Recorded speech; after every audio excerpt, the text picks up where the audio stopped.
Oke, salam dan salam sejahtera. Ada pencerahan saya adalah berkenaan dengan kenyataan media yang dikeluarkan oleh Harakah Dairy. Yang mana kita tahu Harakah Dairy ini adalah media yang digunakan oleh PAS.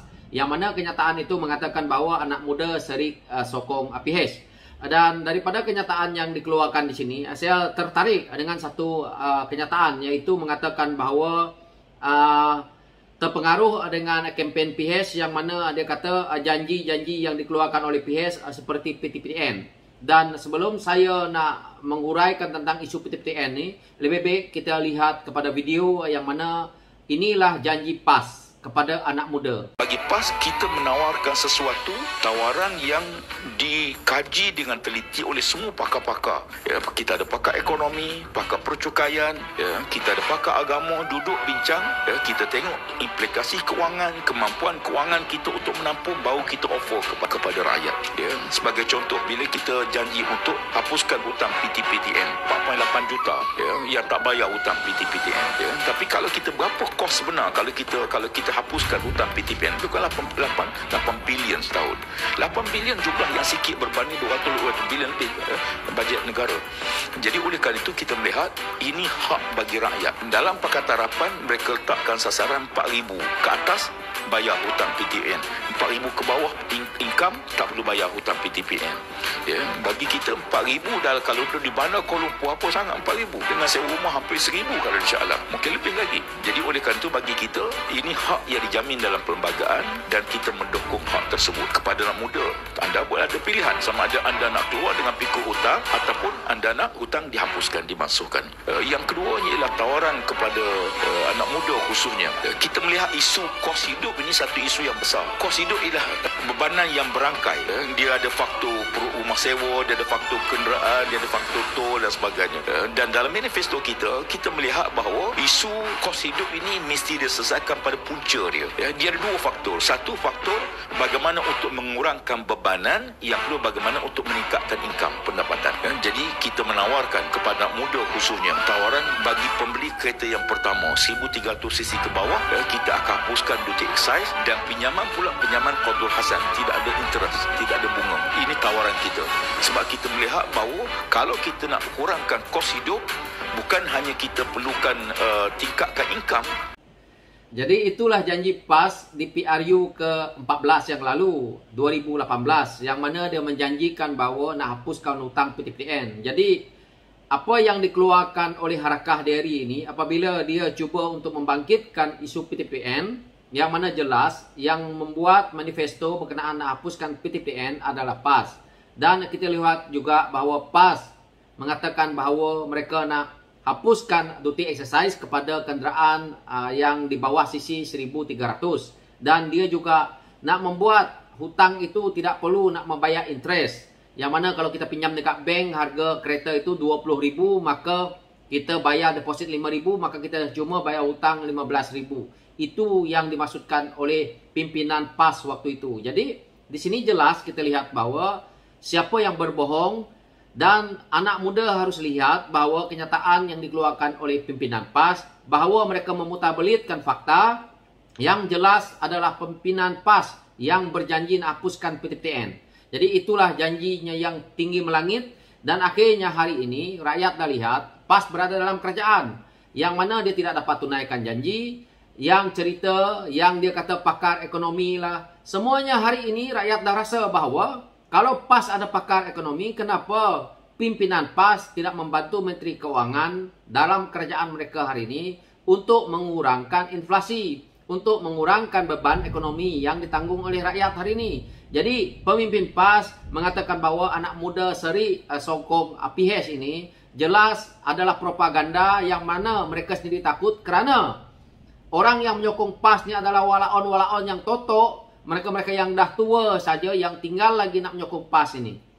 Saya yakin mungkin dalam 70 ataupun 80% anak muda lebih kepada parti yang berbilang kaum, parti yang dilihat harmoni, parti yang tidak resis kepada satu kaum, kepada agama, kerana rakyat, kerana anak muda melihat bahawa politik ini adalah politik, bukannya untuk kita nak menyebarkan agama, bukannya untuk kita nak memainkan isu perkauman. Jadi di sini anak-anak muda dah pun pandai untuk menilai. Jadi saya lihat bahwa jika pimpinan PAS nak mengatakan bahawa anak muda serik sokong PIHES, sebenarnya anak muda dah muak dengan parti yang memainkan isu agama, parti yang jual isu agama dalam politik seperti PAS. Yang sebenarnya parti PAS ini sepatutnya boleh diharamkan kerana parti PAS inilah yang tidak ada kualitinya untuk politik dalam negara kita ini, yang memecah belahkan kaum, memecah belahkan agama kerana kepentingan ahli-ahli politik mereka. Dan daripada kenyataan yang kita dengar pimpinan PAS, apakah ini pembohongan ataupun apakah ini mereka laksanakan? Jika mereka tidak laksanakan semasa mereka dalam kerajaan, bermakna pimpinan PAS ini berbohong besar. Dan ini adalah satu bukti yang kita tak boleh lihat. Itu sebabnya saya sebagai anak muda mengatakan kepada pemimpin kita, kalau kamu nak berjanji, jangan sembarang buat janji kerana hari ini video kamu akan dirakam dan akhirnya akan dimainkan semula, dan jangan cerita tentang propaganda kerana dah ada bukti. Inilah yang kita lihat hari ini. Daripada kenyataan video yang ada ni, bahawa siapa yang mengatakan bahawa PTPTN itu dihapuskan, dan siapa yang berjanji langit dan bumi yang begitu tinggi ini, melangit-langit dia punya janji, adalah PAS. Jadi hari ini PAS ada dalam kerajaan. Apa pimpinan PAS buat? Tak ada. Jadi anak muda jangan terpengaruh dengan dakwah PAS yang mana dia menggunakan media seperti Harakah ini untuk dia menaikkan bahawa kenyataan mereka itu adalah benar, tetapi hakikatnya kenyataan mereka ini adalah songsang yang mana propaganda murahan yang dibenci oleh rakyat. Sebab itu kalau kita lihat apa yang dia keluarkan di sini, yang mana dia mengeluarkan kenyataan bahawa anak muda serik untuk nak sokong Pakatan Harapan, tetapi PAS itu sendiri gagal melahirkan tokoh-tokoh muda yang berintegriti untuk parti mereka. Kita lihat siapa dia pelapis PAS.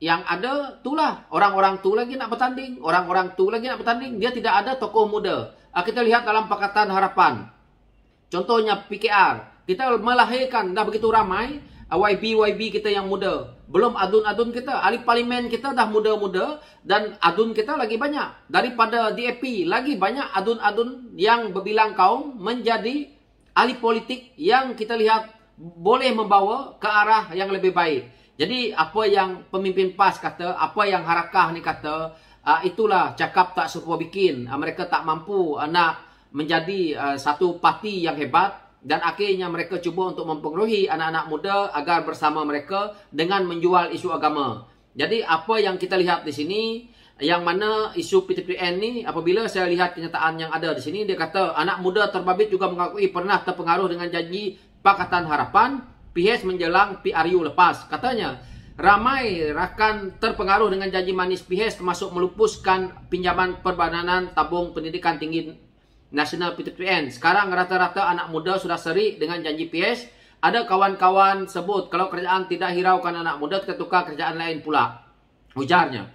Namun situasi berlaku sekarang nampaknya anak muda menghampiri semula parti politik. Hampir 2/3 daripada mereka yang menyertai himpunan dan program mega belakangan ini kelihatan anak-anak muda. Dan banyak dalil ditemui di Kota Baru, Alor-Star dan Kuala Lumpur, begitu juga di tempat-tempat lain. Dan inilah yang saya tidak suka PAS ni. Dia yang buat kenyataan, dia yang nak hapus PTPTN, dia yang nak hapuskan interest harga kereta, dia yang nak hapuskan levy kereta. Akhirnya semua tergadai, semuanya tak ada. Yang paling penting PAS duduk dalam kerajaan, kami dapat gaji jadi menteri. Itu saja. Jadi untuk rakyat, mampus kau lah. Kau nak minum air teh tarik, kau nak beli, aku nak beli Mercedes. Itu adalah janji saya kepada rakyat. Itulah PAS. Dan akhirnya janji tinggal janji, yang ada pemimpin PAS bersenang-lenang duduk dalam kerajaan makan gaji buta. So itu pencerahan saya. Sekian, terima kasih.